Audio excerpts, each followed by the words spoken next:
Hello aspirants, welcome back to the new episode of Ancient Indian History। प्राचीन भारत के अपने इस इतिहास के सफ़र में हम कहानियों के माध्यम से ताम्रपाषाण युग तक आ गए हैं। ताम्रपाषाण युग यानी कैलकोलिथिक एज, इसे हम OCP कल्चर के नाम से भी जानते हैं, क्योंकि पहली धातु जो मानव ने यूज़ की, इस्तेमाल की, उसको हम तांबा या कॉपर के नाम से जानते हैं। जैसे ही नवपाषाण काल का अंत हुआ, हमने देखा कि एक धातु का इस्तेमाल मानव ने किया, उस धातु को हमने कॉपर का नाम दिया। ये टाइम पीरियड ताम्रपाषाण युग का 2500 BC से 700 BC का समय है। कई ऐसी साइट्स हैं, स्थान हैं, जहाँ से हमें इस युग के प्रमाण मिले हैं, जैसे बालाथल, अहर, गिलुंद, ये तीनों राजस्थान की साइट्स हैं। मध्य प्रदेश से बानस और मालवा, वहीं महाराष्ट्र से जोरवे, नेवासा, चंदौली, दायमाबाद, सोनगांव, इनाम गांव आदि कई सारी ऐसी साइट्स हैं जहां से ताम्रपाषाण युग के प्रमाण मिले हैं। जैसे कि आपको पता है कि कॉपर और तांबा पहली धातु थी जो मानव ने यूज़ करनी शुरू की, इसलिए जो टूल्स इस ताम्रपाषाण युग में होंगे वो टूल्स तांबे के बनने शुरू हो गए। यानी पहले जो स्टोन के टूल्स बनते थे वो कंटिन्यू रहेंगे और उनके साथ ही साथ कॉपर के हारपून्स, कॉपर की एक्सेस और कॉपर के बोर्ड्स भी चर्चा में देखने को मिलेंगे। अब अगर हम इनकी जीवन शैली की बात करें तो एक विकसित ग्रामीण जीवन, a very well developed village और rural life was witnessed in this time period. एक विकसित ग्रामीण जीवन देखा गया और कृषि में तो कहने ही क्या थे, जहाँ पर न्यूलिथिक फेज़ में कृषि में बहुत सारी वैरायटी आनी शुरू हुई थी, उस वैरायटी को आगे बढ़ाया गया ताम्रपाषाण युग में। अर्थात ताम्रपाषाण युग में तो यहाँ पर कृषि में दालें भी शामिल हो गई, यानी कृषि में बहुत सारी वैरायटी आ गई और ये सरप्लस प्रोडक्शन भी करने लगे। पशुपालन ताम्रपाषाण युग में भी जारी रहा। मड ब्रिक्स यानी मिट्टी की ईंटों का इस्तेमाल किया जाता था घर बनाने में, और बिलीफ इन आफ्टर लाइफ अर्थात मृत्यु के बाद दूसरे जीवन में विश्वास किया जाता था। ये बिलीफ सिस्टम था ताम्रपाषाण युग से लेकर अभी तक जो हमने चरण पढ़े हैं कैलकोलिथिक एज यहाँ तक। साथ ही साथ ये जो पशुपालन करते थे, इसमें कहीं पर भी ये जानवरों को दूध निकालने के लिए नहीं पालते थे, बजाय मीट के लिए पालते थे। यस, आई रिपीट, ये पशुपालन मीट के लिए करते थे, ना कि उनका दूध निकालने के लिए, यानी डेयरी प्रोडक्ट्स के लिए पशुपालन नहीं किया करते थे।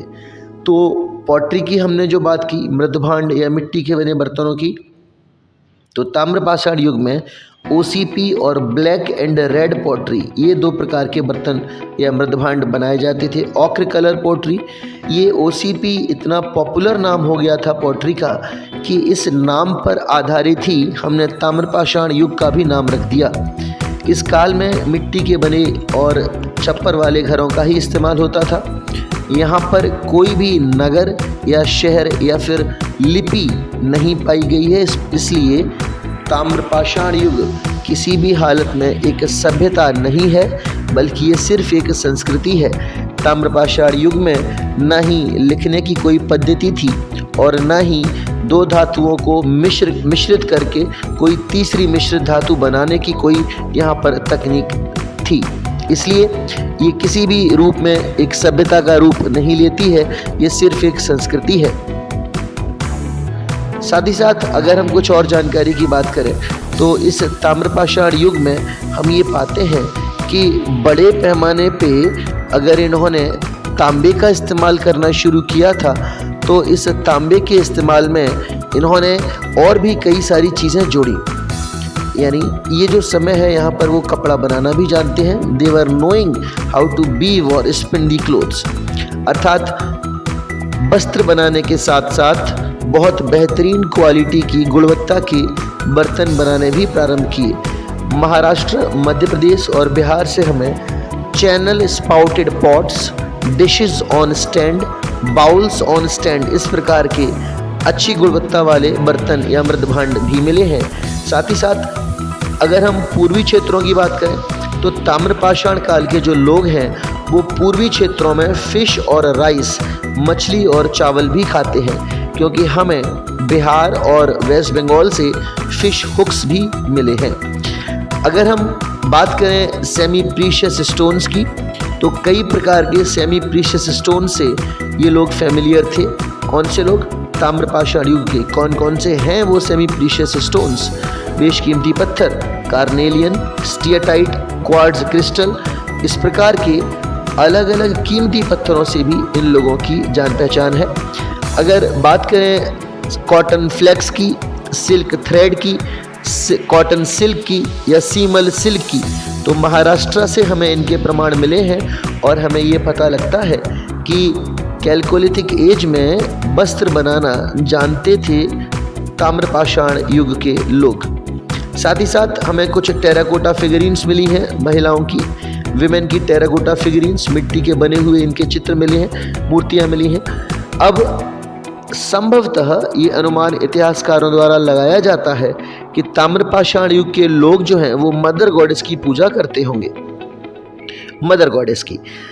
एक और चीज़ जो हमें आपके साथ शेयर करनी है कि इस ताम्रपाषाण युग में एक प्रारंभिक रूप का सोशल डिस्टेंस देखा गया किस किस के बीच में? यहाँ के रहने वाले लोगों के बीच में।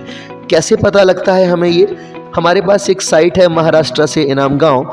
यहाँ देखा गया कि जो क्राफ्ट्समैन हैं वो लोग पश्चिमी बॉर्डर्स की तरफ रहते हैं और जो सेंटर है, जो केंद्र है, वो संभवतः उनके द्वारा निवास किया जाता है, जो वहाँ के मुखिया हैं। तो यहाँ से हमें कुछ सोशल डिस्टेंस या स्ट्रेटिफिकेशन के प्रारंभिक रूप के प्रमाण मिलने शुरू हो जाते हैं। ये थी ताम्रपाषाण युग से संबंधित जानकारी जो शायद यूपीएससी या अन्य मुख्य परीक्षाओं में आ सकती हैं। धन्यवाद।